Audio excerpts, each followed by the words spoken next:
aquele viciado em séries, adora ir ao cinema.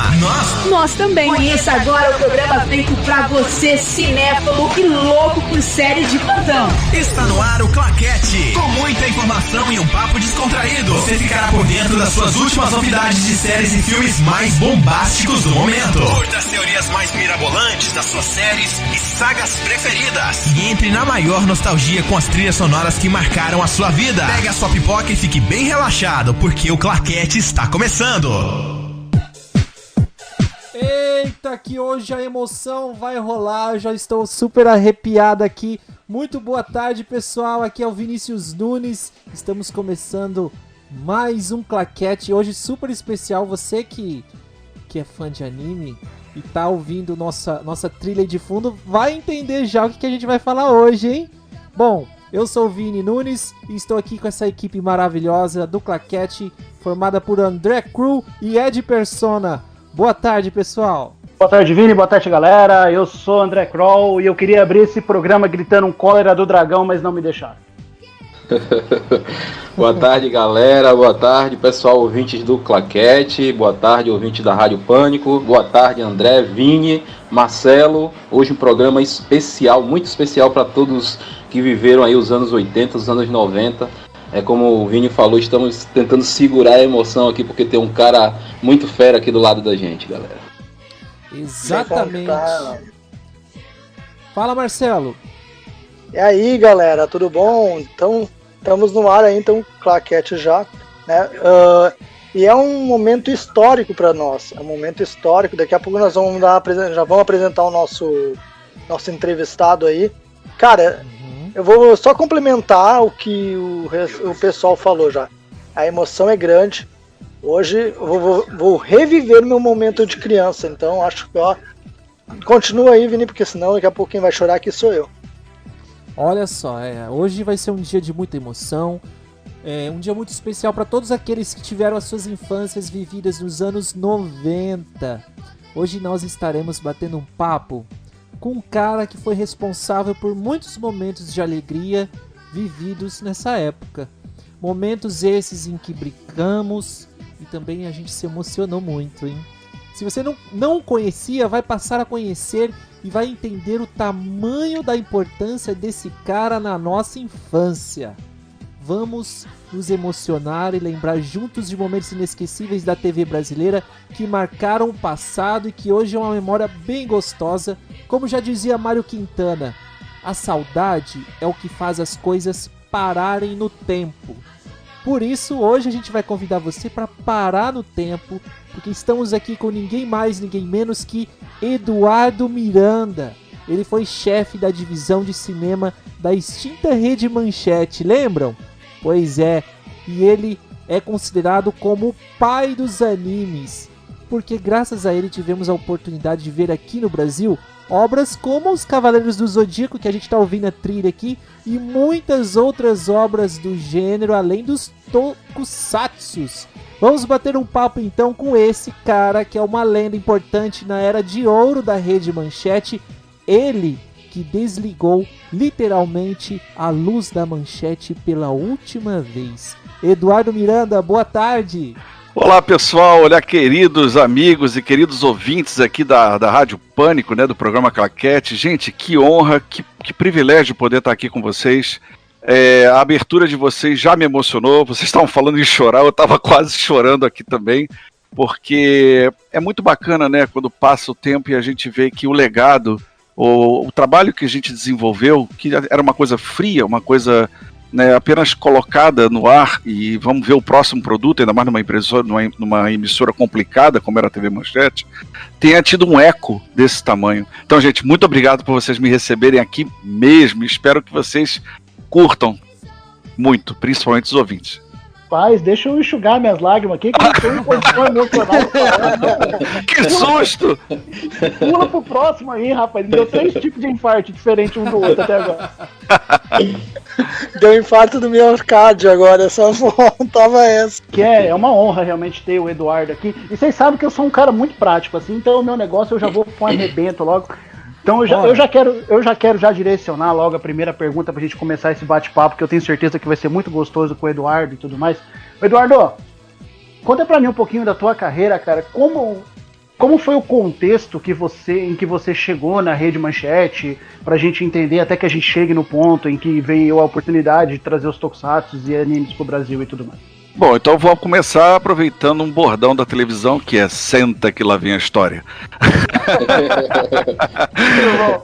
Então, eu sou psicólogo de formação, né? Me formei no final dos anos 80, no início dos 90. Em 89 e 90 eu me formo como psicólogo. Mas quando eu estava naquela fase de estágio, né, de psicologia, a gente vai num lugar chamado Centro de Integração Empresa-Escola, o CIE, não sei se vocês conhecem. E o CIE... Sim, conhecemos. O CIE tem um costume estranho de não dizer para você o que é a empresa que você vai quando vai fazer estágio, né? E eu peguei lá o endereço e fui. Quando cheguei lá, era a Embrafilme. Tipo assim, eu já adorava cinema, já adorava desenho animado, já adorava série. E de repente eu estava na Embrafilme como estagiário de psicologia. Claro que eu ficava mais na sala do copião, vendo os filmes, do que fazendo teste psicológico, isso é óbvio, não tinha como fugir disso. E aí eu fico sabendo que aqui no Rio de Janeiro, né, estava abrindo uma TV local, que é criada pelo Walter Clark, que era uma dissidência da Globo, né? Era o Boni e o Walter Clark saiu, abriu a TV Rio, que era a Rádio Difusora Ebenezer, canal 13 aqui no Rio de Janeiro, uma TV local, e que estava começando, né? Eu tinha um projeto de um programa de terror com comédia. Peguei aquele programa, bati ele na máquina, né? Na época, bati a máquina, olha que loucura. E registrei o programa na Biblioteca Nacional. Aliás, fica a dica para quem tem uma ideia na gaveta, registra logo na Biblioteca Nacional para não ter problema e você poder sair com ele embaixo do braço. Legal. E bati lá na portaria, no que saí sim, o meu padrinho em televisão, o Roberto Jorge, que infelizmente não está mais entre nós, que era o diretor de programação dessa TV Rio. Ele me chama e diz o seguinte: Eduardo, vai ficando por aqui, você é um cara entusiasmado, a gente tenta produzir esse programa, vamos ver o que a gente faz. E aí fui ficando lá, tal, e aí de repente fui contratado e já era um assistente de produção, e aí de assistente de produção já era editor, e de editor já era entrevistado no programa ao vivo que tinha lá, o Rio Urgente.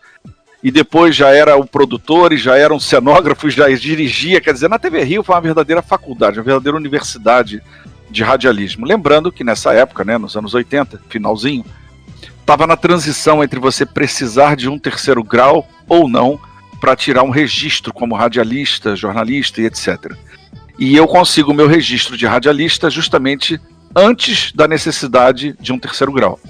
Então ali eu me torno radialista, trabalhando na TV Rio. A TV Rio sofre uma crise muito grave e eu saio dela para conseguir pegar meus direitos, tudo direitinho, saí dela. Tenho uma passagem muito rápida pela TV Globo, né, em 91, entre 90 e 91. Não sei se vocês lembram de um programa chamado Araponga. Lembra? Eu lembro. O Tarcísio Meira fazia um detetive atrapalhado. Uhum. Então, eu sou chamado para fazer a engrenagem de uma arma que sairia daquela maleta dele. Na parte de efeito especial, uma parte que eu adoro.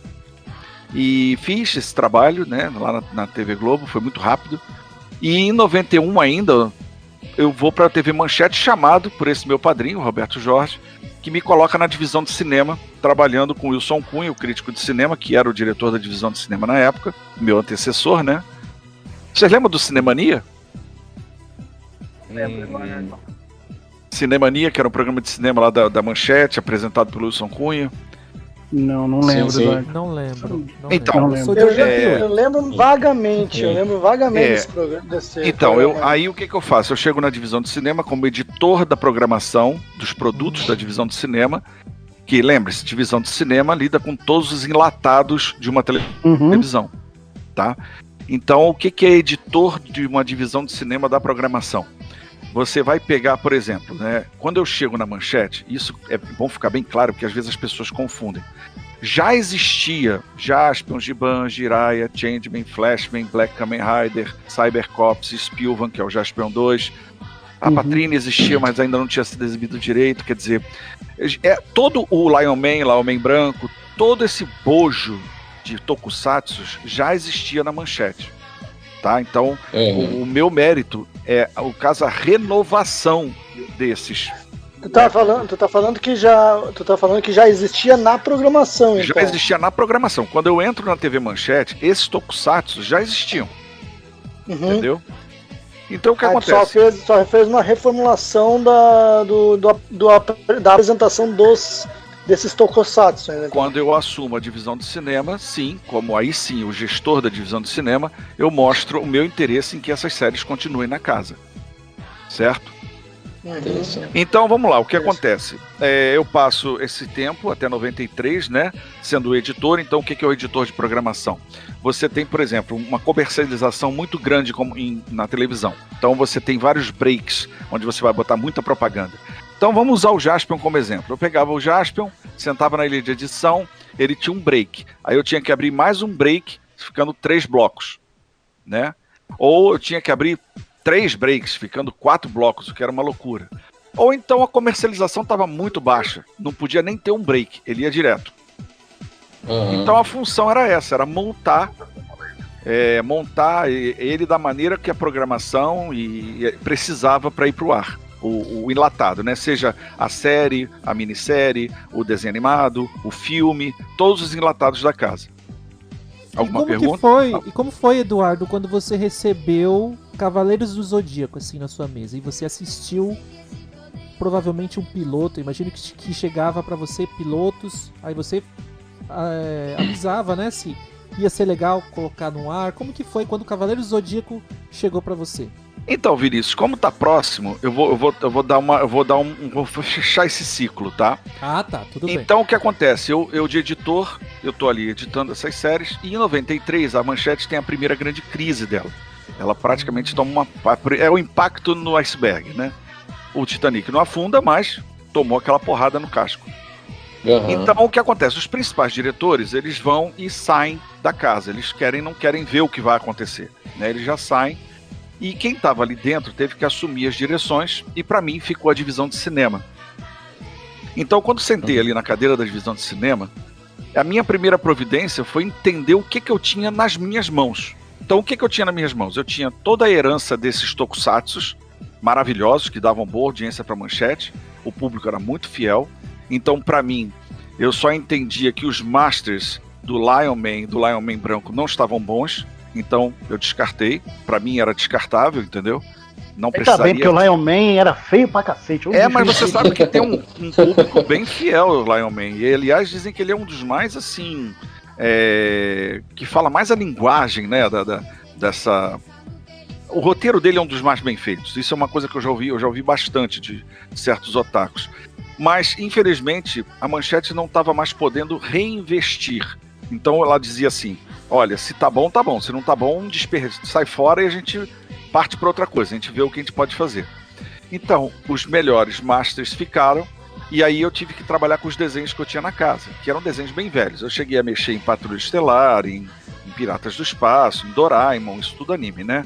O Dom Drácula, o D'Artagnan e seus amigos, aí vamos pra parte americana, Jackson 5, Aventuras de Jerry Lewis, Super Globetrotters, coisa muito velha, gente. Tinha os desenhos da Hanna-Barbera também, né? Não, aí calma, você tá acelerando. E o que acontece? Me oferecem de ir a Turner para poder pegar os desenhos, né? Ter alguma coisa de desenho ali. E a Turner realmente estava com boas falas com a Manchete e me cedeu, quer dizer, deu para fazer um acordo vantajoso para a Manchete, para ambos os lados, de poder trazer o Saturday Morning, que são os desenhos da Hanna-Barbera. Corrida Maluca, Bacamarte Chumbim, Space Ghost, Galaxy Trio, todos esses que vocês estão imaginando, né? Bob Pai, Bob Filho, e... nossa, Herculoides, e etc. Os Mussarelas, e aí você pode ir enumerando diversos da Hanna-Barbera. Tubarão também. E aí, beleza, eu montei minha programação, ela não dava mais 0 e 1, né? Porque a TV Manchete, quando eu assumo a divisão de cinema, ela tá com uma audiência que eu geralmente brinco que é uma audiência digital, 0001, 01, 01, 001, 01, ela não dá mais que isso. E ela começa a pontuar, ela sai do 0, ela vai dar 2, 3... Vamos lá, eu acho que vale pra galera que tá ouvindo entender um pouquinho de pontuação de audiência, porque senão também o pessoal vai se perder. A audiência à tarde de por exemplo, uma audiência à tarde de uma emissora saudável, eu não vou dizer nomes de emissora nem dar exemplo porque não é o caso, mas em média, uma emissora saudável, saudabilíssima à tarde, ela dá 16, dá 17, 18, se a coisa estiver muito bem. No horário nobre ela pode dar 54, ela pode dar 45 numa novela, o último capítulo ela vai a quase 60, é louco isso. Então a Manchete estava dando 0,1, eu vou para 2,3, só para dar uma média como estava a Manchete, né? Eu saio do 0, vou para 2,3. Para mim a programação estava fechada, e agora que vem a questão dos Cavaleiros. E aí eu sou chamado numa reunião de programação, petit comité, uma coisa muito pequenininha. Eu entro na sala, tá lá o diretor de programação, que era o Gerardo Lucas, que infelizmente também já não tá mais com a gente.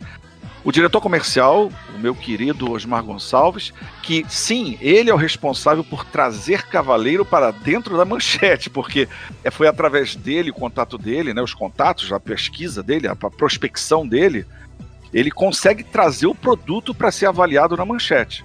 Então, tipo assim, o Eduardo é o único responsável por Cavaleiros da Manchete? De forma alguma. É um trabalho de uma empresa, é um trabalho de uma equipe. É um trabalho conjunto de diversos setores que conseguiram chegar a esse produto e a outros que vêm para frente. Porque, afinal de contas, somos uma equipe, né? Não tem como você só dar mérito a uma pessoa.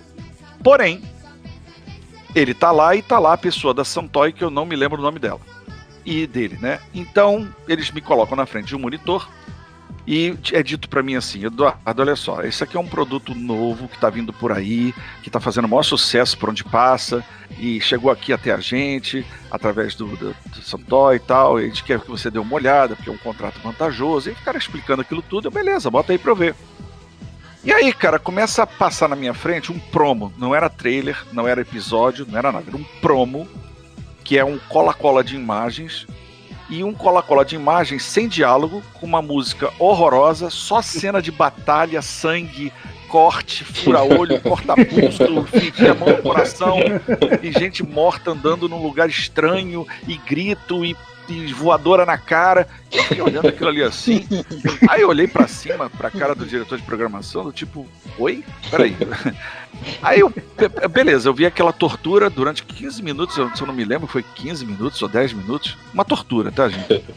Quando acabou, os três me olhando com os olhos assim de periquito, né, me olhando com aquele olho, e eu virei e falei, desculpa, mas com a atual programação que eu tenho no ar para programação infantil, se a gente colocar isso aqui, vai ser como espremer um limão dentro de um copo de leite, vocês vão talhar tudo, e o mínimo que eu conseguir com o Hanna-Barbera, vocês vão estragar a audiência, porque isso aqui não é para criança, isso aqui, para mim, o parecer é não.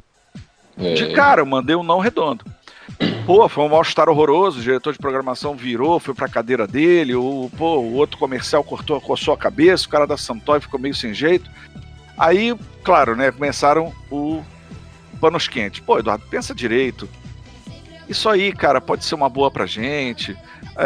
Você não quer rever com calma, não sei o que. Eu falei, gente, eu não tenho que rever com calma. Pelo que eu vi aqui, não temos condição de botar isso no ar. Isso é muito pesado. Pô, não sei o que, mas o que você precisa para você entender melhor, para você poder dar um parecer? Porque, gente, entendam, cada setor tinha responsabilidade, a sua responsabilidade. A responsabilidade da divisão de cinema era dar o parecer artístico, era dar o ok artístico, tipo assim, beleza, para nós interessa artisticamente esse produto. Porque senão poderia ter acontecido como aconteceu com o S-Mangá. Vocês lembram do S-Mangá? Lembro sim. Então, dando uma pequena digressão aqui, o S-Mangá, ele chega para mim da seguinte forma: o diretor de programação com 2 fitas VHS na mão, apontando na minha direção e dizendo, Eduardo, a Manchete adquiriu isso aqui, você deu sorte, agora edita e bota no ar. Aí eu, oi? Peraí, mas ninguém me mostrou nada antes. O que é isso? Não, tem que discutir isso, tem que pegar, editar e botar no ar. Você não tá precisando de produto, pô? Você não tá precisando de produto? Entendeu como é que uma coisa poderia ter funcionado de uma forma e daquela vez funcionou de outra? É por isso que eu boto uma distinção muito grande do mérito no meio disso. Porque ali não era uma determinação, até porque Cavaleiro já tinha passado por outras emissoras. Inclusive essa que você está pensando também passou por ela. E falou um não. No mesmo não que eu tinha dado, foi dado lá atrás também. Interessante isso aí. Exatamente. Então, se não fosse a Manchete, pra onde iria Cavaleiros? Pra menor que a gente? Ele seria o sucesso que foi? Não sei. Não. Entendeu? Não sei, a gente não sabe. De repente ele seria a salvação da tal outra emissora, mas... Então, a gente fica assim, naquele impasse, né? Um olhando pra cara do outro ali, naquela tensão. Aí eu mando o seguinte, olha, se vocês me arrumarem episódios inteiros, pra eu poder ver um episódio inteiro e entender o que é isso, talvez eu possa até dar um parecer, mas com isso aqui, pra mim é não. Aí o cara da Santoy ficou mal-humorado, disse, pô, eu não vou fazer isso, pô, eu não fiz pra ninguém, eu vou fazer pra vocês aqui? Aí eu falei, olha, cara, vocês que sabem, eu não sei de nada, pô, não sei o que, mas pô, precisa de episódio, porque isso aqui tá esquisito. Não, aí ficou uma discussão lá, e o cara muito mal-humorado, eu lembro que ele tava mal-humorado. Só sei que no final das contas ele parece que, tipo, tô vencido. Ele fala assim, olha só, beleza, mas ó, tá tudo em japonês, inglês, espanhol, eu não tenho como traduzir isso, traduzir é caro. Eu falei, olha, eu não preciso de dublagem, eu não preciso que duble. Eu só preciso saber como é um episódio inteiro. Pode mandar pra mim. Beleza, aí me fui dispensado da reunião, fui pra minha sala. Uma semana depois, estou em cima da minha mesa lá os 5 episódios. Eu costumo dizer que é o 1, 2, 3, 37, 25 ou 27, 35. O pessoal gosta de jogar no bicho, adora esse momento quando eu falo. Nem uma nota, já faz aí sua pezinha. Eu já anotei, já vou jogar na milhar seca amanhã na cabeça. Se ganhar 10%, por favor. Então, o que acontece? Aí sim, cara, quando eu boto 1, 2 e 3, mesmo com a orelha do Cassius cortada no primeiro episódio, pulsando no chão, eu entendi aquilo ali, né? Era a fórmula da Shonen Jump, era aquela fórmula de somos amigos, onde você vai eu vou, eu tô com você até a morte, eu tô com você até o fim, aquela coisa de companheirismo. Além disso, trabalhava arquétipos e consciente coletivo, né? Coisa que todo mundo conversa, que é signo, quem nunca perguntou o signo de outra pessoa, e quem nunca falou de um deus grego. Então, na minha cabeça, como pessoa que estava adquirindo um produto, né, ou julgando ele artisticamente, eu pensei, caramba, isso é um produto que não se engessa numa única coisa. Ele pode abrir o leque, porque a minha preocupação era que aquilo engessasse. Porque eu geralmente digo que fã não dá audiência. Isso é um momento que nas palestras que eu dou eu sou bem vaiado. Até eu peço para treinarem a vaia, né, antes de falar isso. Galera, vamos treinar a vaia. Agora eu vou falar, vocês vão vaiar, hein? Fã não dá audiência. Mas acaba acontecendo isso mesmo, né? A televisão trabalha com grana e não com fã, infelizmente, tá? Eu queria que aliás, a televisão já faz isso agora por causa do VOD, do Video on Demand, então o fã pode ir direto onde ele quer, sem problema nenhum. Mas estamos lá nos anos 90. O que tinha de mais moderno era trim e fax. Então, você não tinha muito para onde correr. Se o patrocinador dissesse sim, era sim. Se o patrocinador dissesse não, era não. Então, eu dou meu parecer positivo para a direção geral, para os donos da casa, para a superintendência, para a direção de programação. Eu faço aquele memorando, né? Velho memorando. Peço para a secretária lá fazer, e aí dá cópia para todo mundo e fiz minha parte. Beleza, agora é com vocês fazer o contrato e trazer o produto para casa, que aqui a gente se vira para poder botar no ar isso. E não deu outra, foi o que aconteceu. Fizeram um contrato de permuta que, infelizmente, muita gente costuma dizer que a Manchete, e até usa uma coisa meio estranha, recebeu de graça, né? Só que em televisão ninguém recebe nada de graça. Você paga e muito caro. Então a Manchete estava pagando com o que ela tinha de mais caro, que era horário de televisão. Um horário de televisão pode ser muito caro, 30 segundos. Imagina se fosse um fracasso de 22 minutos no ar. Nossa. Então ela estava apostando em alto, né? Grana alta. Então não recebeu absolutamente nada de graça. Houve uma negociação, e uma negociação pesada. Mas é claro que a Santoy tinha o objetivo de vender os brinquedos, e essa permuta, né, é um facilitador, sim, mas não é de graça. Então foi feito o contrato e começa a chegar para mim os episódios. Eu tenho contato lá com o Gilberto Baroli, que foi o diretor da dublagem na Gota Mágica, e a gente começa a conversar bastante, porque o coitado também estava todo atrapalhado, com um monte de roteiro em inglês, japonês, espanhol, para tentar entender o que é aquilo ali, fazer uma versão, né, pra gente. Entendo, era tudo muito inédito e tudo muito rápido. Eu precisava daquilo para botar no ar logo. E claro que o Jabu de Capricórnio foi um dos efeitos disso, né, dessa loucura toda. E aí começaram a vir os episódios e, claro, ao assistir, eu via que tinha muito sangue que espalhava, muito sangue que escorria, muito... E o que eu falava? Eu dizia, gente, vamos diminuir os frames desse sangue e frisar. Não deixa escorrer, não deixa espirrar, diminui o frame. A orelha do Cassius foi, mas foi frisada e diminuída, entendeu? O Misty pelado na praia foi, só que ele lá fixo, lá no fundo já, e com um monte de insert em cima.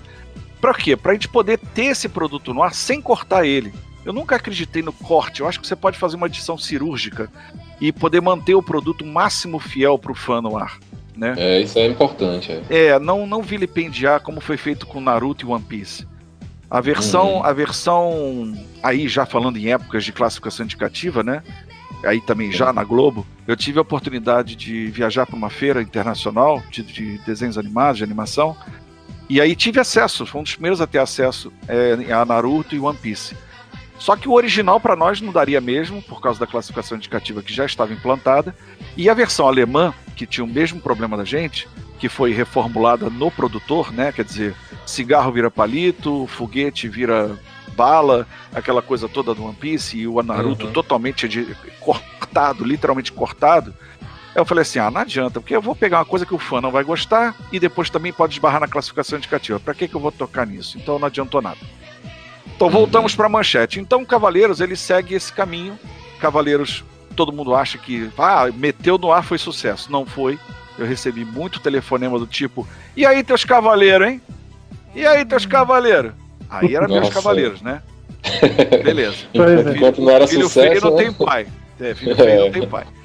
Aí beleza, e aí aquela coisa, nos anos 90, eu costumo dizer, você não tem o celular, você não tem o fenômeno da comunicação como você tem hoje em dia. Então, você é obrigado a sentir o público, a sentir como as crianças estão reagindo. Ela deixa de ir pra rua brincar para poder ficar em casa vendo desenho, as crianças estão se reunindo em casa, as crianças no colégio estão falando, estão colecionando o álbum de figurinhas e todos os produtos. E aí foi isso, gente. A aventura começa aí. Foram 2 semanas que a gente passou um perrenguezinho, mas logo depois a Xuxa mostrou lá no programa dela Cavaleiros do Zodíaco, Larissa e William cantando Tem sempre alguém no cosmos ajudando a cavaleira a vencer, com Ceia, Mairim descendo a escadaria e ela chapando o CDzão na lente, e aí que tudo foi dando certo e aquela loucura que vocês já sabem. Desculpa se eu me estendi, mas é que isso acaba sendo uma história só, entendeu? Ela acaba sendo um jogo de dominó encadeado. Essa trilha sonora que você falou aí da Larissa e o William, teve algum processo para escolher eles para fazer? Porque para mim, assim, é a trilha sonora mais marcante de todas do Cavaleiro dos Zodíacos. Eu me emociono assim, bastante. Infelizmente, essa parte eu não tive acesso, porque dentro da divisão de cinema, eu já tinha trabalho de sobra com essas séries para causa da edição, de entender o que a série era, porque, entenda, nessa época não tinha como você consultar o que era a série ou o que poderia vir pela frente, né?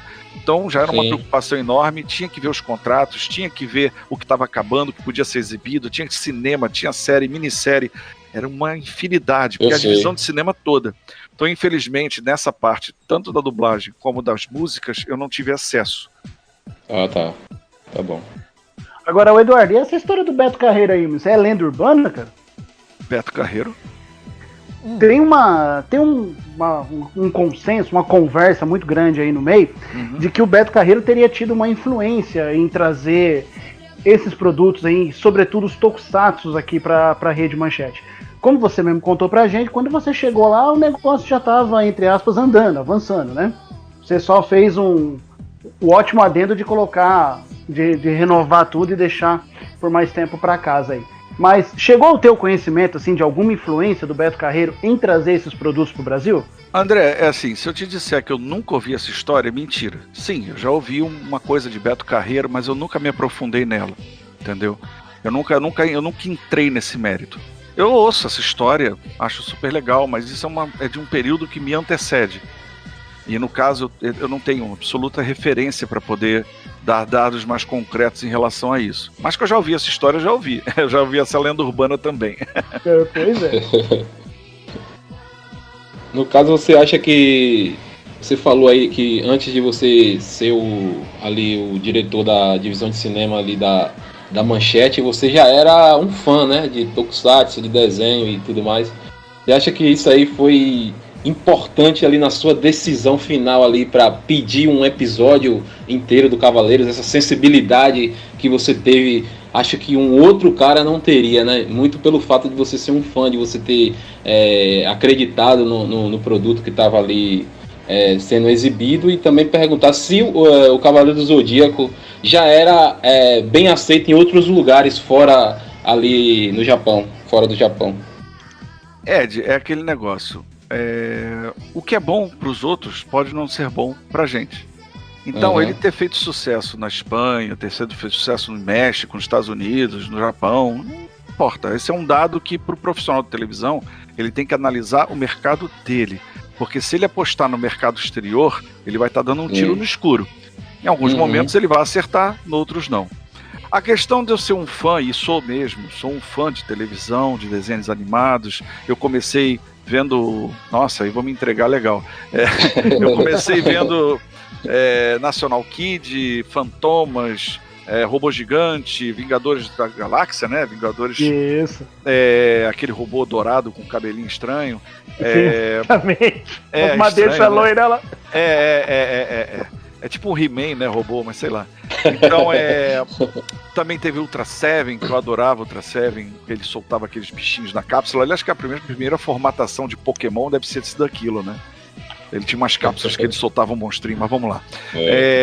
Ultraman, o retorno de Ultraman e Speed Racer, né? Claro que eu criança, adolescente, pré-adolescente, criança, pra mim era tudo desenho animado, não havia distinção de que uma coisa era japonesa ou não. Mas te digo, mesmo eu tendo essa prévia de gosto, né, esse gosto por animação, por todos esses produtos, a decisão de um episódio completo é porque nessa profissão, nessa área, se você avalia uma coisa por trailer ou por promo, você está fazendo a coisa mais errada do mundo, porque trailer e promo é feito para vender. Aliás, eu não entendi por quem fez aquele promo, para quem que eles queriam vender, né? Mas não foi muito bem feito naquele caso. E não foi nada bem feito. Então, para mim, como eu não tinha metido mensagem nenhuma naquilo ali, como eu não tinha fechado um conceito, para mim eu tive que pedir um episódio completo, porque como estava sendo pedido um parecer, para mim aquilo ali eu não podia fechar um conceito para poder gerar um parecer, entendeu? Então eu tive que insistir num episódio para poder gerar o meu trabalho, que era o parecer artístico. Ô Vini, deixa eu fazer um comentário aqui sobre o que veio no Twitter. A Luciana Pio falou bem assim, ó. @RádioPânicoBR, @Popverso. O Eduardo Miranda no Claquete é pura nostalgia. Parabéns trazer esse convidado tão especial. Nossa, que legal. Puxa vida, eu fico emocionado com esses comentários. Muito obrigado mesmo. E Muito outro legal. também. Tem outro também. Programa nostálgico esse. CDZ foi um dos meus animes favoritos. Eu conheço a musiquinha de fundo e me sinto velha. Quem não se Olha sente? só. Ô Eduardo, Nossa. Diga. você recebeu lá, eu imagino que a fita, né, do desenho Yu Yu Hakusho, e passou por um pequeno probleminha quando viu aquele símbolo que na verdade é uma suástica budista, mas a gente sabe que foi utilizada pelos nazistas para suástica invertida, que remetia ao nazismo. Como vocês fizeram para tirar esse símbolo e poder pôr o desenho no ar? Porque senão não ia poder pôr, né? Cara, como isso que foi é uma história, isso é uma história, né? Porque o que acontece? Yu Yu Hakusho, ele já começa de uma maneira extremamente diferenciada. É um fã que me traz a fita. E depois eu acabei ficando sabendo de onde vinha essa fita antes de bater na manchete. É incrível a história. E não é incrível. E no caso, se vocês me permitem, né, eu tenho um canal de cinema no YouTube chamado Projeto Cinevisão, que é um projeto de algo que ia acontecer na manchete e não aconteceu, que era o programa Cinevisão, que ia ficar no lugar do Cinemania. Mas 98 para 99 faltava pouco para a manchete acabar. Então, infelizmente, não foi para frente. Mas no programa 100, ele é um programa especial em 2 partes, gravado no YouTube Space, sobre o Yu Yu Hakusho. E aparecem lá os fãs que me levaram a fita e eles contam essa história toda, né? Mas resumindo aqui, então o Yu Yu Hakusho vem na contramão para mim. O fã traz a fita, eu assisto, fico louco com esse desenho, mando pro comercial achar alguém que ou já tenha esse desenho, né, prestes para vir, ou que vá trazer do Japão direto, mesmo sem ter acesso, né, ao que seria o desenho propriamente dito. Eu tinha ali o quê? Uns uns 6 episódios variados. E eu fiquei louco com o desenho. Pra mim, eu chamo de meu bebê porque eu adoro esse desenho, principalmente por conta desse evento.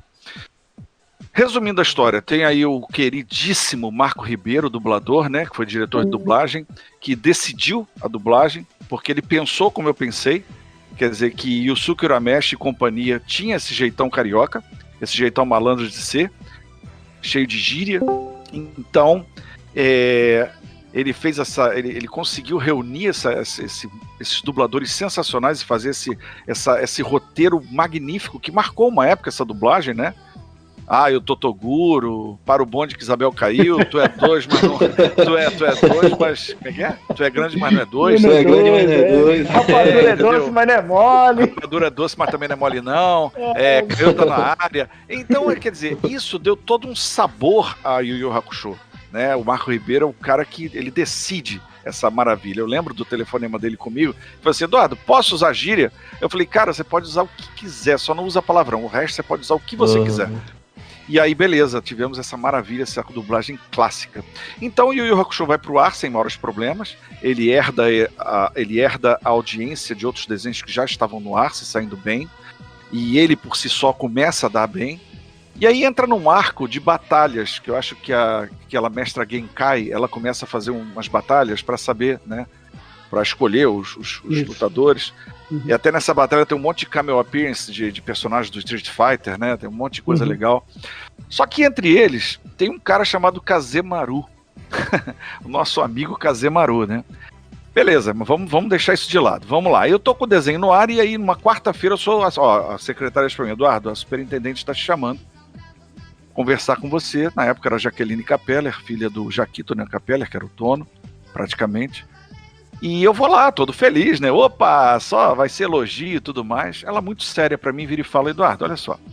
Você há de convir que numa empresa de judeus não é legal um personagem ter uma suástica na cabeça. Tatuada no meio da testa, né?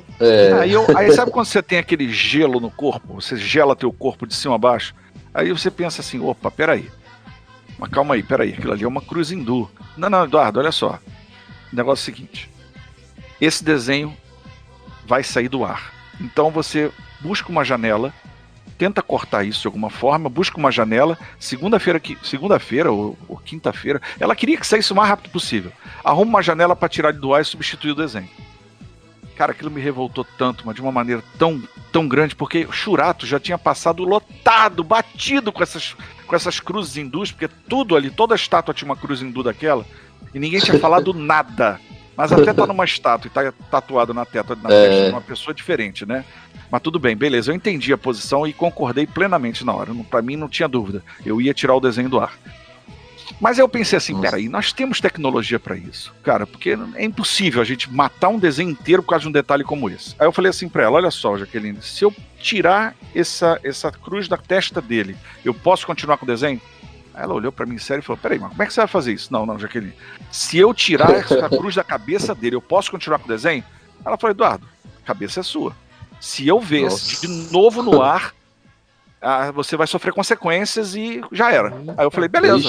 Me levantei da sala, chamei o meu melhor editor, o Luiz Paulo, que também já não tá entre nós, infelizmente.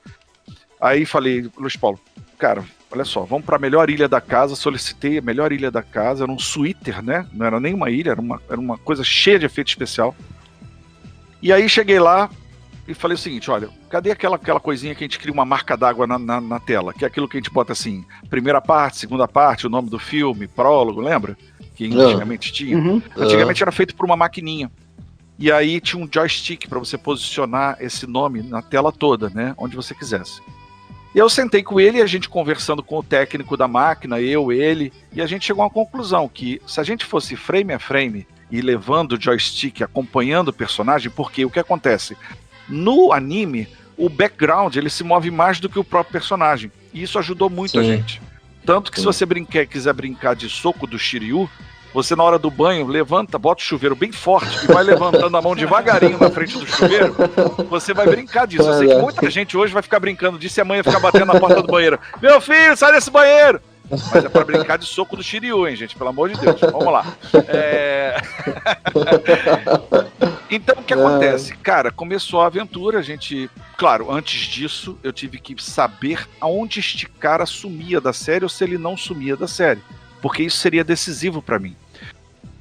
Então, graças a Deus, eu tive a ajuda na época, né, do editor da revista Animax, o Sérgio Peixoto, que foi pra mim decisivo, porque ele já havia assistido essa série, já tinha lido o mangá, porque como ele escrevia Animax, escrevia Japan Fury, já tinha esse material na mão, ele podia me dar o caminho das pedras, assim, Eduardo, esse cara, ele participa de um arco, depois ele morre. Então, eu sabia que ele ia participar de tantos episódios. Eu tinha um volume de episódios. Aí eu lembro, gritando com o cara, você tem certeza, cara? Isso depende do meu emprego, vê lá, hein, pô! O cara nem me conhecia direito. Hoje em dia, graças a Deus, é um grande amigo meu. Um abraço, Sérgio Peixoto, se você estiver ouvindo. E, cara, assim, foi muito louco, porque aí a gente isolou essas fitas e na própria quarta-feira, ou quinta de manhã, a gente começou um trabalho de 24 horas para remover essa cruz da cabeça do Kazemaru com esse efeito especial. Quer dizer, a gente criou uma bolinha, a bolinha da cor da pele do Kazemaru, e cada frame, cada movimento que ele fazia, a gente tinha que marcar o kill, que é o ponto de entrada na edição, entender qual era a trajetória dele na tela, ficar treinando 1000 vezes com a bolinha, soltar com o kill de saída para poder a bolinha sumir na hora certa que a cena mudasse. Trabalheira, velho. Não, foi louco, porque a cada frame desse, a gente gastava uns 4, 5 kills até acertar. Aí depois não, né? Porque aí já pegou a manha, mas até acertar foi complicado. E a gente foi concluir isso, cara, muito em cima. Foi até domingo, foi até o sábado para domingo, um trabalho intenso, direto, 24 horas rodando naquela suíter, parada para aquilo, pra gente poder tirar do ar.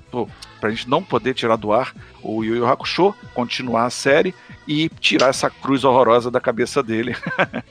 E ainda bem que o personagem morre logo, né? Já pensou? Sim, ele participa de um arco. Imagina se me dizem que ele não só vai até o final da série, como ele vira um herói. Aí já era. Aí a casa caía. Mas graças a Deus deu tudo certo. Se essa suástica tivesse na cabeça do Duramesh, você estava no osso, viu, meu? Não, a gente tava ferrado mesmo. Tava ferrado pra caramba, hein? Não, aí atirou do ar, aí não ia ter jeito.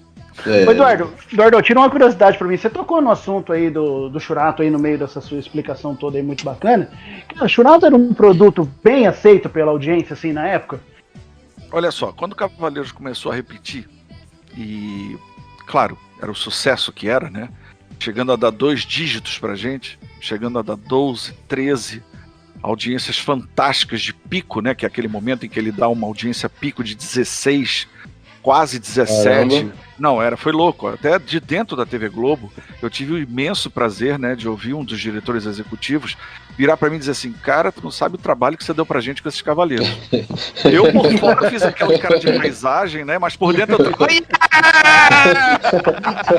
Chupa Globo. Pra gente vibra. Mas por fora aquela cara de paisagem super profissional. Não, capaz de estar sendo modesto. Beleza. Tá sendo modesto, né? Sabe assim, mas tudo bem. Chupa Globo. Tá de cima. Globo, filha mãe! Então, cara, é isso. Então, o que acontece? Desculpa, eu me perdi um pouco no conceito da pergunta. Você tava perguntando? Como é que era isso? Como é que era a aceitação da audiência? Quando o Cavaleiros começou a entrar no voo de curso, eu recebo um telefonema, achando que é mais elogio, né? Uma porranca de elogio. E aí eu só que a seguinte frase: olha, Eduardo, precisamos de mais cavaleiros. Ixi, cara. Foram esses 3 segundos que eu fiquei silencioso no telefone, assim, oi? Não, peraí. Oi, como é que é a história? A gente já ficou parado na Casa de Leão aquele tempo todo, por causa de problemas, de concerto de dublagem e tudo mais. Eu lembro. Tendo que fazer resumão da semana, repetir 1000 vezes, e a gente estendeu aquilo quanto pôde.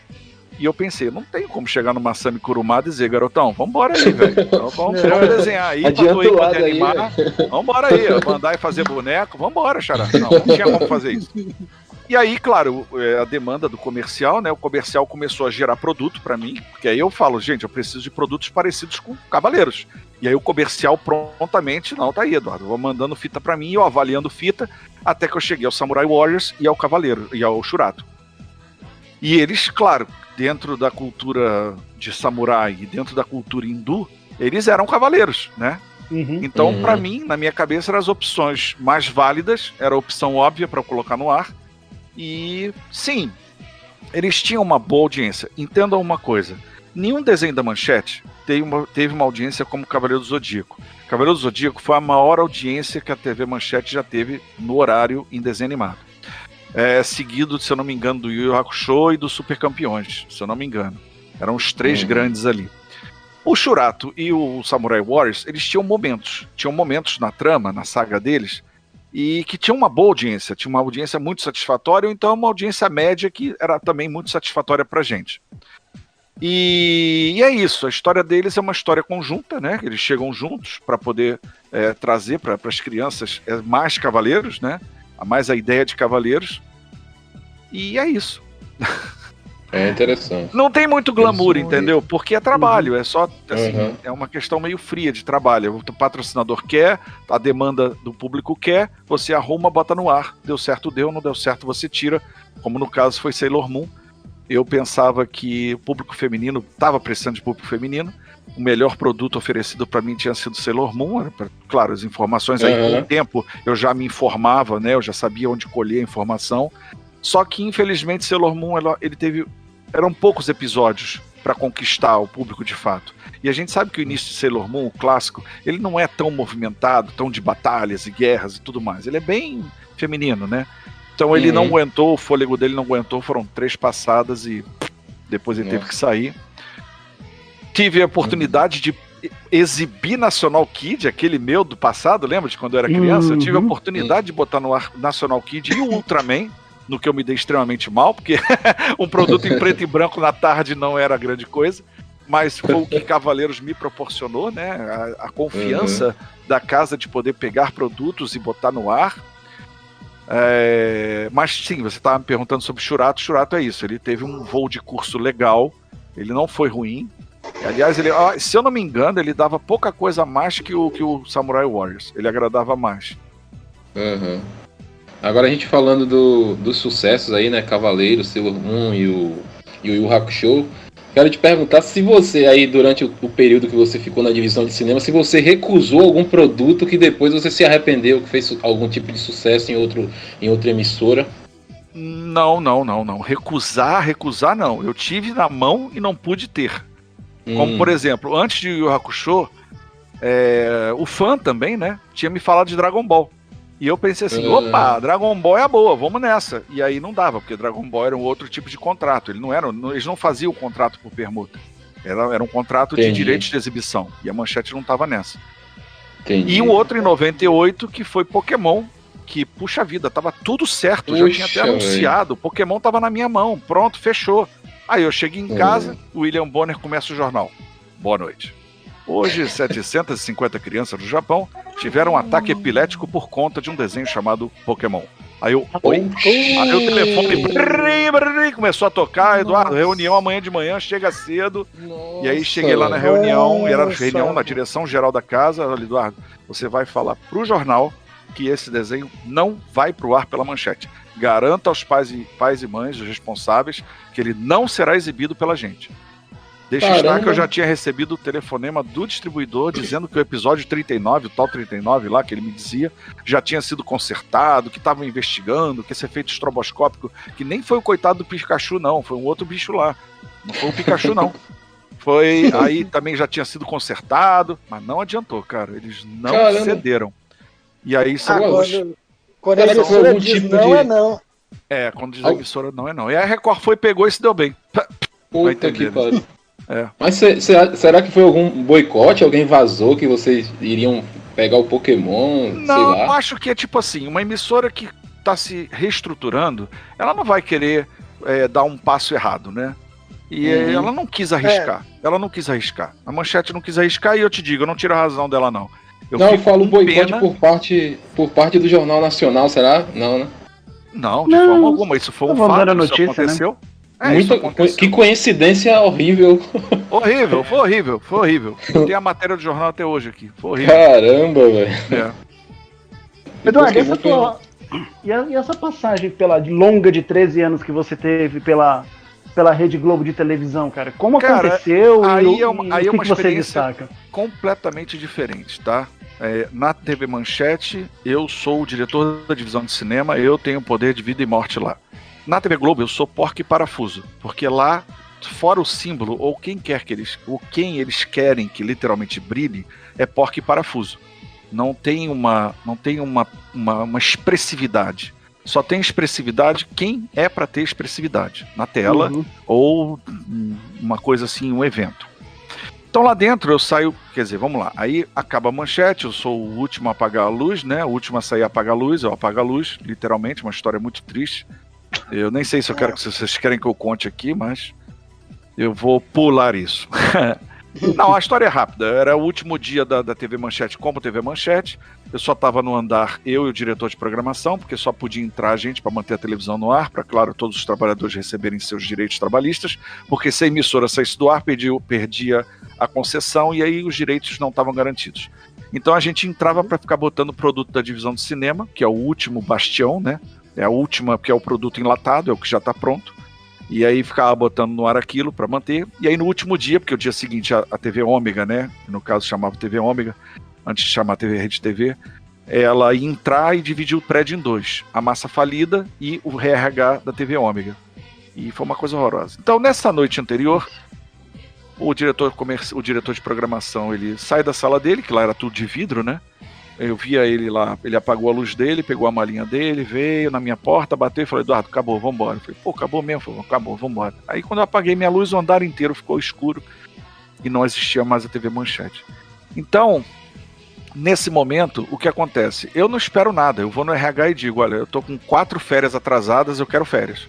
Mas Eduardo, você é maluco? Não, cara, eu quero férias, dá licença, eu quero sair fora. Acho que eu nunca contei isso não, mas tudo bem. Aí, tá gostoso, entendeu? Então eu tô me soltando. Exclusividade da claquete. Exclusividade. Aí o que eu fiz? Eu saí, peguei meu currículo, né? Tava quente, fervendo, e saí distribuindo. Tinha uma amiga conhecida dentro da TV Globo. Cheguei lá, telefonei pra ela, entrei, aí conversei com ela. Pô, você acha com quem eu posso deixar esse currículo, tal, não sei o quê, blá, blá, blá, blá, blá. Aí no meio do caminho encontrei com uma diretora que tinha trabalhado comigo na Manchete, porque na Manchete eu apresentei um quadro de cinema. Não sei se vocês lembram do programa de domingo. Lembra que era um Fantástico? Lá tinha um quadrinho chamado Making Off. O Making Off era o quadro de cinema que eu apresentava, onde eu apresentava os bastidores dos lançamentos da semana. Entrevista com atores e tudo mais. E eu apresentei isso por 3 anos, esse quadro no programa de domingo. Então ela me conheceu dali, dos bastidores do Making Off. Aí ela falou: olha, Eduardo, eu vou então, beleza, vou encaminhar teu currículo. E aí eu daqui a pouco estava conversando com uma pessoa, outra, tal, pum, fui contratado na TV Globo. Essa coisa, né, de conhecimento. E em 99 mesmo, eu saio da Manchete em junho de 99, acho que é junho, maio ou junho? Junho ou julho, tá. E em setembro eu tô entrando na TV Globo. Então 28 de setembro de 99, eu tô entrando na TV Globo. Aí ali, claro, eu começo como assistente de programação de filmes. E aí minha missão lá dentro são os produtos nipônicos, né? A cultura pop nipônica. O que a TV Globo tinha de anime tokusatsu no acervo que eu pudesse aproveitar para botar na programação, que seria legal avaliar o acervo deles e tudo mais. Eu lembro que a minha primeira grande missão foi editar aquela luta final do Samurai X, né? Ele com o Shishio, aquele que parece tem todo um monte de tala, né? E pra mim, que tinha coordenado a edição do West Mangá, eu até ri daquilo ali, né? Eu fiquei olhando assim.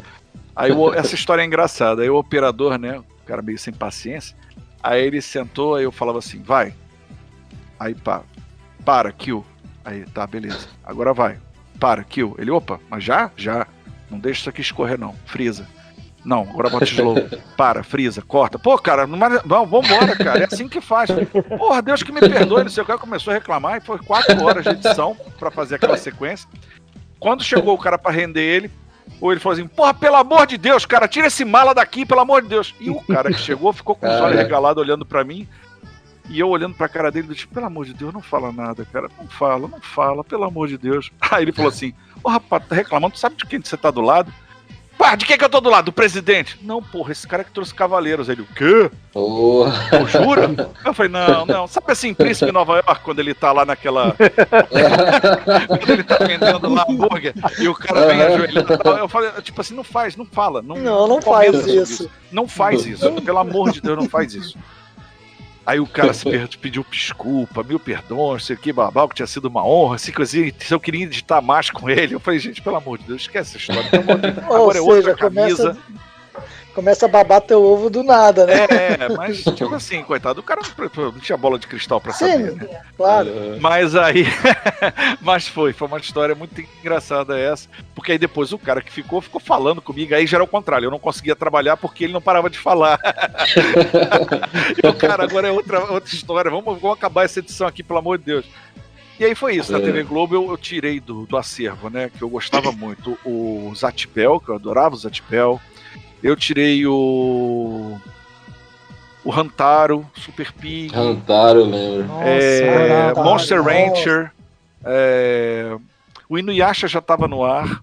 Infelizmente esse teve que tirar por causa da classificação indicativa. Gente, a memória do velhinho aqui já tá estranha. Pelo amor de Deus, me ajuda aí, povo. Não, Beyblade eu não tive nada a ver com Beyblade. Digimon passou pela sua mão, Eduardo? Digimon, cara, você sabe que Digimon é uma história engraçada, né? Digimon tava entrando na TV Globo e eu por causa do Pokémon que eu tinha perdido, mas eu me dediquei tanto ao Digimon, cara.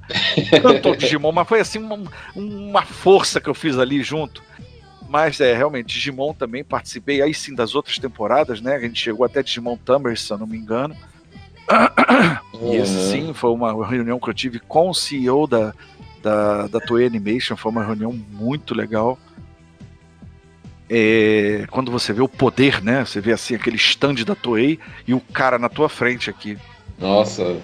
Não é louco. Pra mim foi muito legal. E o que mais? Sim, aí diretamente foi o Bakugan, porque eu já tava nessa parte de prospecção e indicação para compra, né? Foi o Bakugan, que eu adorei a ideia daquelas bolinhas virando monstro. E no brinquedo deles era muito bom. O brinquedo era uma carta magnética que você rolava a bolinha por cima, ela virava um monstrinho. Então era bem legal. Uau. Cara, e o Yu-Gi-Oh! Você teve alguma participação também? Yu-Gi-Oh! Aquela fase que ele tem aquele negócio no braço, lembra? Que ele tem um deck de carta no braço? Sim. Essa fase foi da minha parte, né? Nessa parte de indicação à compra. Entendam, gente, na TV Globo, a minha participação nisso ela é extremamente tímida, porque ela é totalmente diluída. 1000 pessoas dão opinião sobre os produtos, 1000 pessoas estão envolvidas no processo. Eu não tinha uma posição de chefia, de direção. Você não tinha a mesma autonomia, né, que tinha na manchete. Eu ia falar isso agora. Ele não tinha a mesma autonomia que tinha na Rede Manchete. Até lá para 2007, 2010, eu começo a ter uma penetração maior no poder de decisão final de compra de um produto, né?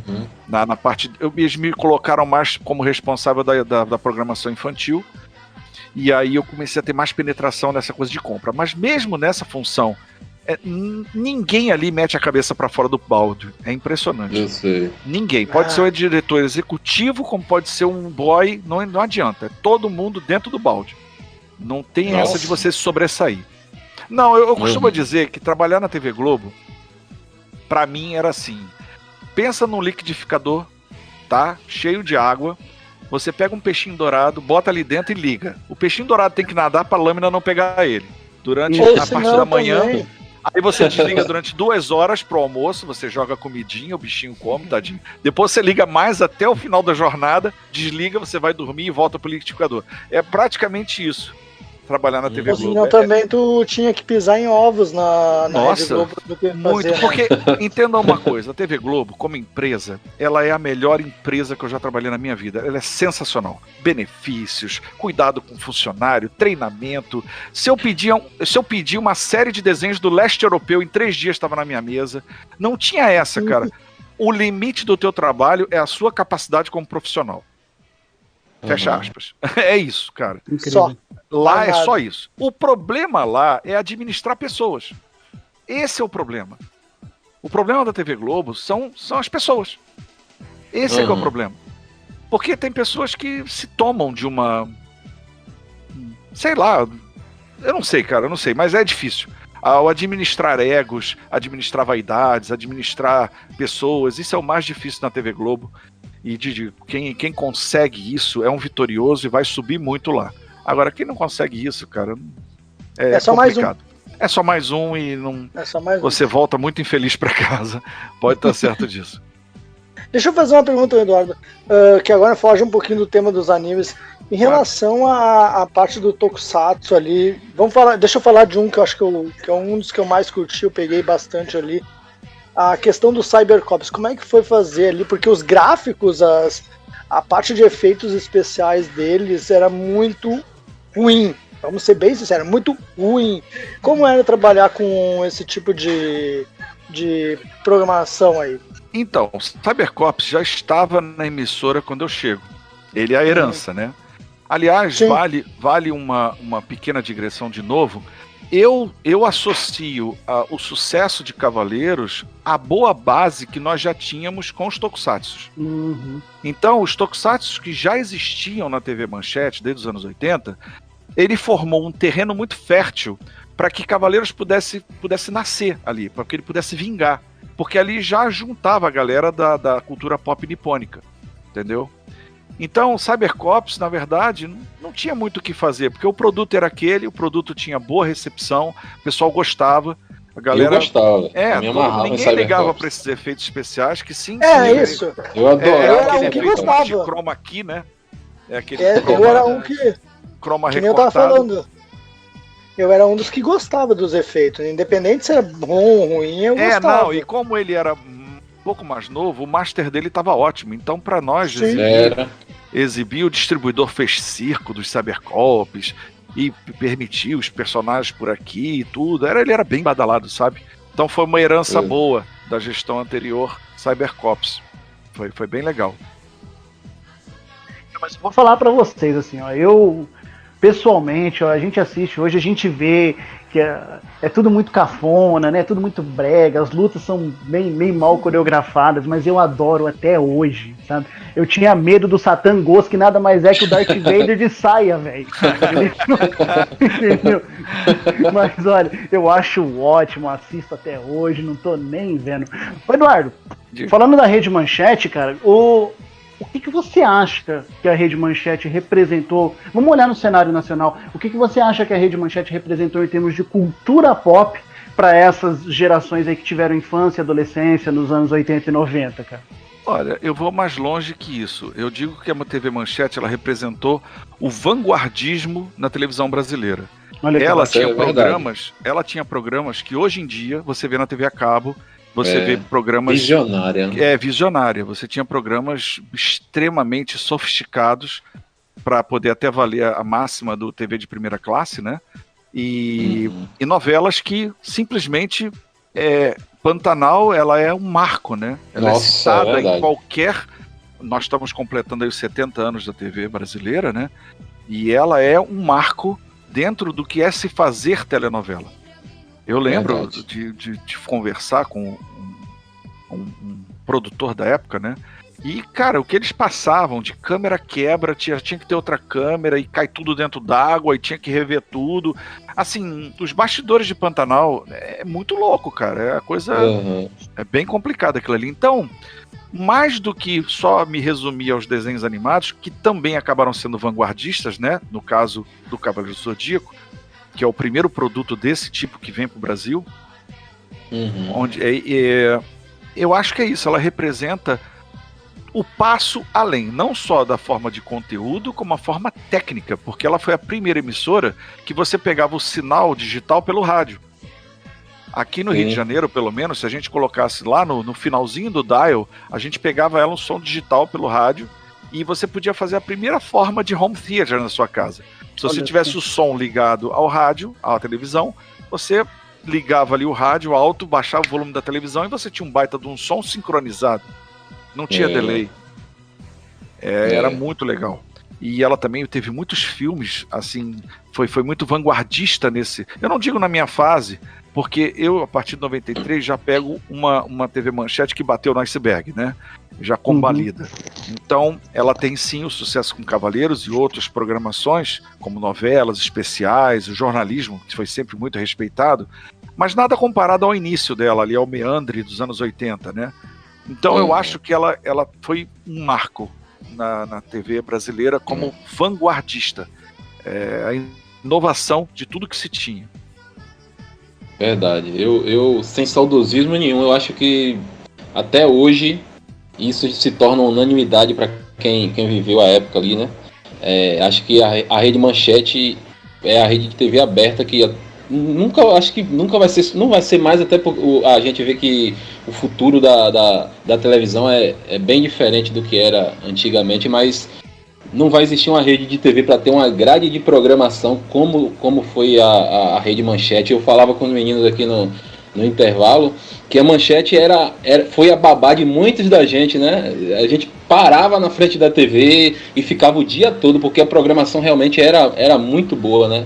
E até já pergunto pro Eduardo como é para ele, assim, olhar e ouvir os testemunhos de pessoas, né, da nossa geração e atribuir a ele até a formação de um caráter, né? A programação da Manchete, ela formou o caráter de muita gente, né? Você viu que até a escolha de você colocar o Cavaleiro do Zodíaco no ar, você percebeu que tinha uma história de amizade, uma história de superação, uma história de determinação. Então tudo isso, toda essa mensagem que a gente via em Cavaleiro do Zodíaco e outros desenhos e na programação da Manchete, ajudou muito a formar o caráter nosso hoje. E de certa forma a gente deve isso a você, cara. Ed, é incrível que isso que você fala de formação de caráter é uma constante que eu ouço. E eu nunca de trás da minha mesa podia imaginar que o legado desse trabalho pudesse esbarrar literalmente na formação de um caráter ou na decisão profissional do futuro. Sim. Eu me espanto muito quando o Ricardo Cruz, né, ele vira para mim e diz assim: Miranda, se não é você, eu não ia pro Japão correr atrás e virar cantor e ficar cantando esses temas. Eu fico muito lisonjeado, muito honrado com isso, porque aí você vê pessoas que nos eventos te abraçam chorando, dizendo: porra, cara, você decidiu aquele momento da minha vida, pô, aquele momento ali pra mim era muito difícil e os desenhos faziam com que eu seguisse, né, com que eu fosse à frente. Então eu só digo que isso me emociona demais, eu fico muito honrado de saber que isso acontece, né, e, cara, assim... sei lá, é muita loucura, né? Você fica pensando, uau, eu tava no lugar certo, na hora exata, com o ponto certo. E é incrível, né? Eu fico muito impressionado com isso. Eu acho que assim, sobre a pergunta do Ed, sobre o testemunho do Eduardo, assim, eu quero até reforçar. Bom, primeiro que eu tenho um grande trauma dessa época, porque eu era apaixonado pela Angélica e não podia assistir Pantanal, porque meu pai não deixava, porque tinha muita saliência, né? Saliência é ótimo, saliência foi sensacional. Porque nesse horário na rádio, Eduardo, eu não posso falar que tinha putaria, então tem que falar.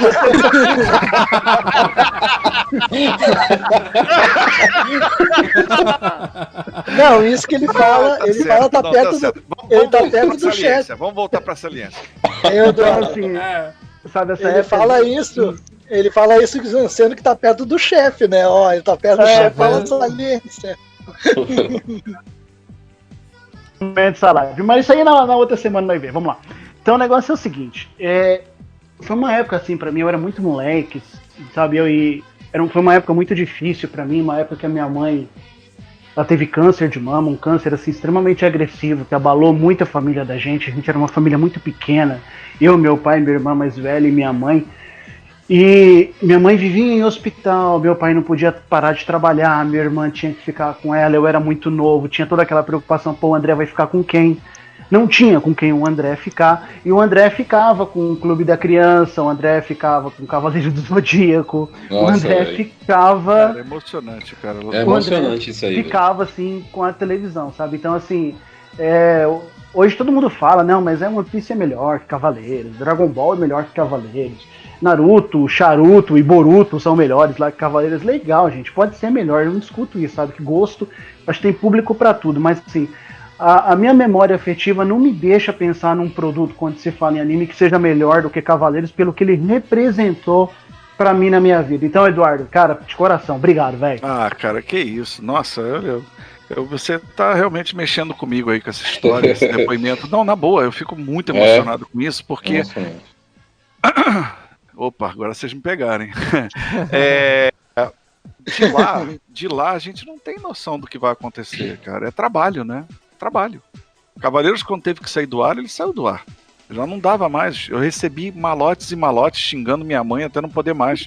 Minha mãe ficou rodando bolsinha na rua há muito tempo por causa de Cavaleiros. Então é complicado o negócio. Coitada, velho. Mas olha que xingaram a mulher, meu Deus. Coitada da velha, coitada. Coitada, velho. Não xingaram muito ela. Mas, não, e tem assim, uma cartinha de uma mãozinha de criança dizendo: seu Eduardo, eu rezo todos os dias para que o senhor seja atropelado antes de chegar no trabalho. Olha, antes de chegar no trabalho, hein? Eu nem fazia o dia. Eu morri mesmo, desgraçado. Foi complicado o negócio. Mas essa relação de amor e ódio, né, maravilhosa, e digo, esse legado, para mim, sempre vai ser algo surpreendente, né? Um legado que gerou um título que eu, nossa, nem sei o que dizer, é o de pai dos animes do Brasil. Eu costumo brincar que eu só não quero pagar pensão por esse título, mas porque é muita, né? Então, eu sei que o título ele não se aplica da maneira prática, porque eu teria que ter sido o primeiro cara que desenhou anime no Brasil, ou o primeiro cara que trouxe anime para o Brasil.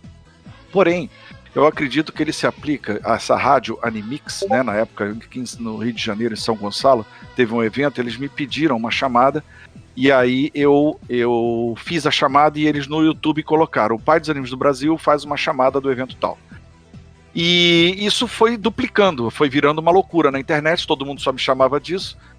E eu sei que, por exemplo, isso aconteceu por conta do seguinte: Cavaleiros, ele passa a ser o ground zero, o ponto zero, porque ele unifica o otaku, que até então eram pequenos grupos que assistiam entre si, pequenas VHS que vinham do Japão, que vinham de um colecionador, de alguém que tinha conseguido de alguma forma, porque nos anos 80, 90 era a coisa mais difícil do mundo, né?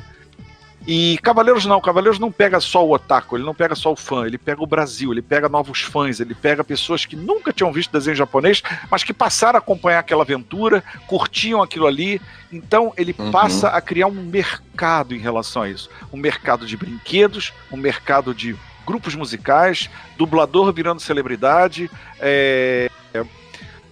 revistas surgindo, eventos se consagrando, e a coisa começa. O fomentador de tudo que a gente tem hoje em dia praticamente foi Cavaleiro do Zodíaco, se você pensar. E literalmente acabou sendo AC e DC, né? Antes de Cavaleiros e depois de Cavaleiros. Então acho que esse título ele acaba sendo referente a isso.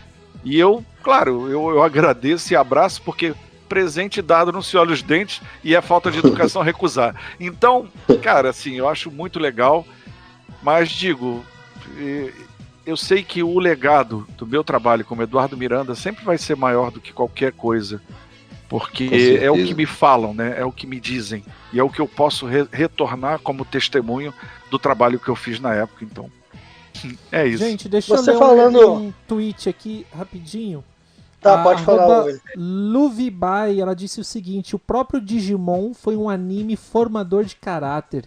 Ensinava valores como coragem, amizade, amor, sabedoria, sinceridade, fidelidade, esperança, luz. Tudo isso através dos brasões que representavam os Digi escolhidos. Legal, a Globo acertou muito nessa escolha. Volto a dizer, na Globo eu não tenho poder de decisão final. Eu tenho o poder de prospectar e indicar para a compra. Agora, se ia ser comprado ou não, o final mesmo também era totalmente diluído. Mas se eu posso responder pelas temporadas seguintes à primeira, né, que é quando aí literalmente eu passo a decidir ou indicar a compra, né? Sim, o Digimon era um produto muito legal, muito bacana, e eu acho que mal compreendido.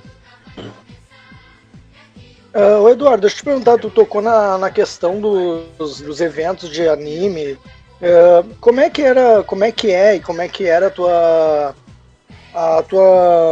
o teu encontro com os fãs de anime nesses eventos?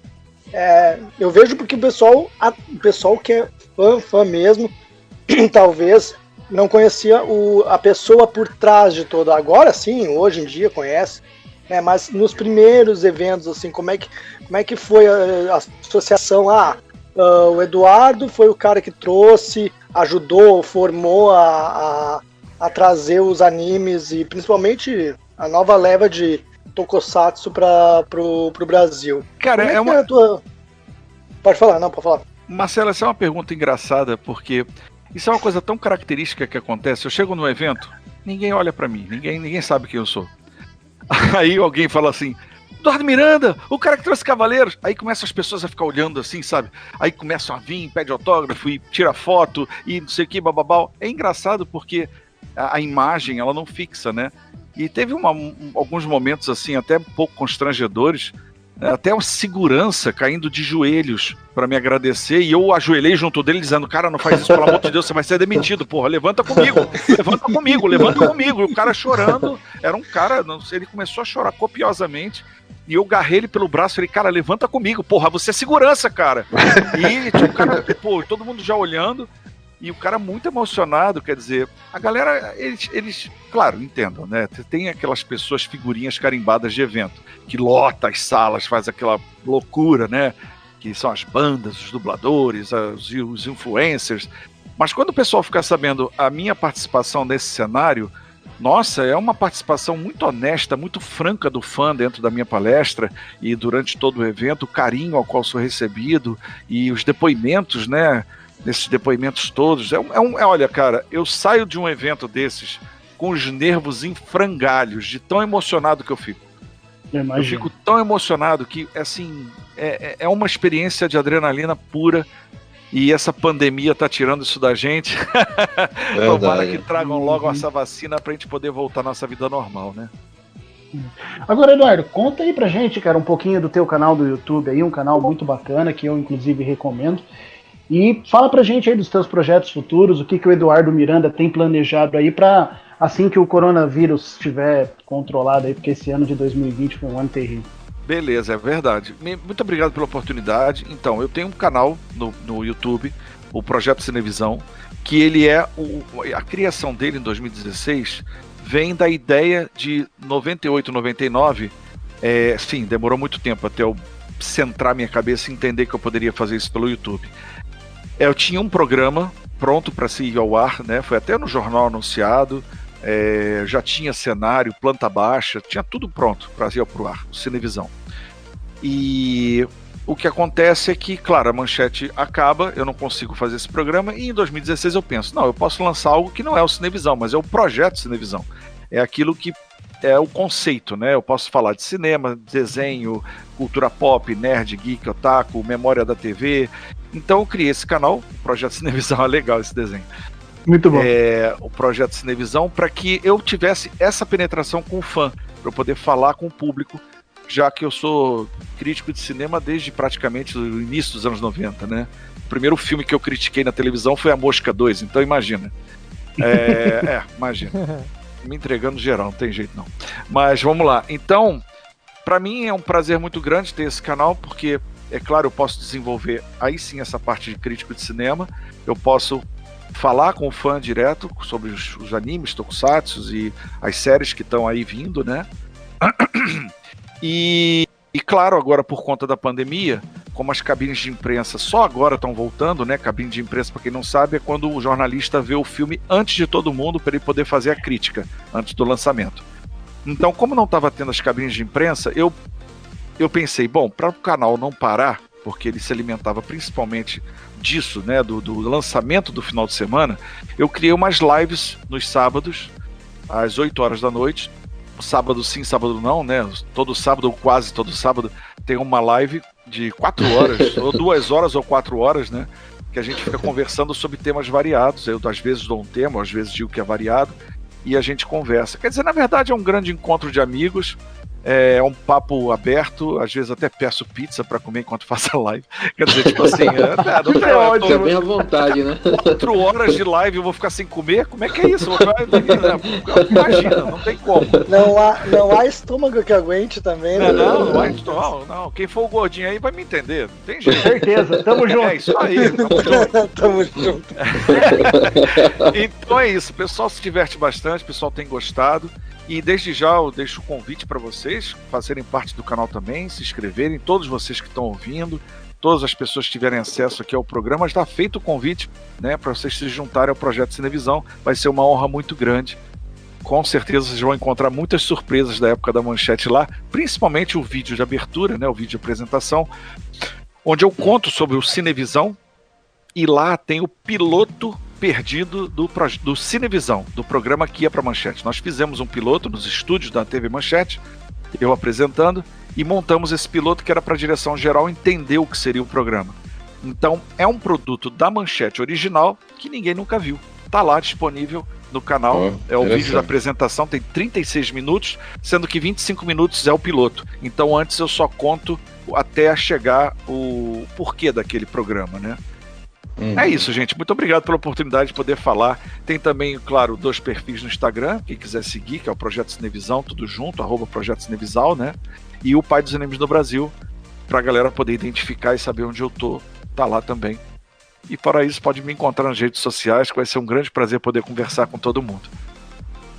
Maravilha, hein? Olha aí, esse programa, pra você que perdeu, ele vai estar disponível logo, como podcast no nosso canal no YouTube, também no Spotify do Popverso, né, André? A gente vai disponibilizar. Com certeza, vamos sim. E vamos já estender o convite ao nosso convidado aí, o nosso grande Eduardo Miranda. Vamos fazer outros collabs desse daí, cara, trocar uma ideia. Por favor, eu vou querer receber vocês lá no meu canal também. Vamos fazer. Crossover aí, legal. Crossover é legal. Sim. Pra nós vai ser maravilhoso, vai ser um crossover quase tão bom quanto Batman vs Superman, melhor Ele fala isso todo o programa. Isso é normal. Isso já virou clichê dele. O Super-Homem do Richard Donner lá de 79. Aí sim, beleza. Isso é clichê aqui, né? Virou um bordão dele. Mas já virou um bordão. Toda semana é isso aí. E a sogra dele também, a digníssima sogra dele, que sempre é homenageada aqui, coitada. Sempre. Não tem um programa que a sogra dele não é homenageada, né? Imagina, olha só. Você, Marcelo, é o gato, né? O meu é um gato. O meu é gato. O meu é um gato que é... Olha, não vou te contar. Já virei comédia aqui no programa por causa desse gato, né? Tá louco. Um dia a gente conta a história do gato pro Eduardo. Opa, legal. Tô curioso. Vamos contar sim. O Eduardo já é parceiraço nosso aqui do programa. Muito obrigado. Puxa vida, que legal, que honra. Diga aí. Então, assim, Eduardo, é um prazer enorme. Eu quero falar agora em nome pessoal mesmo. Claro.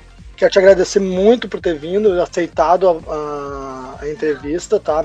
E mesmo se a gente não convidar, quando tu quiser vir falar, fazer um projeto novo, ou divulgar esse projeto, pode vir, conversa com a gente vai estar de portas abertas aí para ti, tá? Assim como qualquer outro projeto que tu quiser trazer, indicar pessoas também para quem sabe a gente tiver fazer alguma entrevista, sempre é bem-vindo, tá? Cara, muito obrigado aí pelo convite. Prometo não abusar, né? Não, mas abusa. Aí no futuro lá vem aquele mala. Putz, pra quem vai falar isso, Marcelo? Pode abusar, não. Até porque eu fico muito honrado com esse convite, com essa abertura que vocês estão me dando. E principalmente, né, de ter sido a opção de vocês para falar sobre esse tema tão bacana, tão contagiante, né? E tão cheio de fãs maravilhosos, fãs engajados, fãs que mantêm a chama acesa. E eu ser a pessoa convidada para vocês para falar sobre isso. Muito obrigado, cara. Eu tô assim muito emocionado e muito honrado de estar aqui com vocês. Podem estar certos disso, eu tô falando de coração mesmo. O prazer é todo nosso, né, Vini? Com certeza, queria poder estar pessoalmente para poder abraçar todos vocês. E, gente, esse foi o Claquete de hoje. Vamos encerrar, vamos nos despedir. Eduardo, Não, foi muito bom. Cara, por mim Eduardo, até as 8 da noite. Obrigado. Cara, eu que Muitíssimo agradeço. obrigado. Eu que agradeço. Para mim, eu volto a repetir, eu não vou cansar de repetir. Eu me sinto extremamente honrado com o convite e a oportunidade de vocês de poder falar com o público de vocês, que eu sei que não é pequeno. São pessoas realmente engajadas, né, no assunto, no tema. E, nossa, assim, todo o meu agradecimento para todos vocês. Muito obrigado mesmo. É certo, pessoal? André, Ed, Marcelo. Vamos certo, nessa? Certo. Vamos nessa? Vamos nessa, então. O último a sair, apaga a luz. Então sou eu. Podem ir. Tchau, gente. Valeu. Até domingo Valeu, que galera. vem, se Deus quiser, gente. Tchau. Valeu, gente. Tchau. Rádio Pânico, a número 1 da web.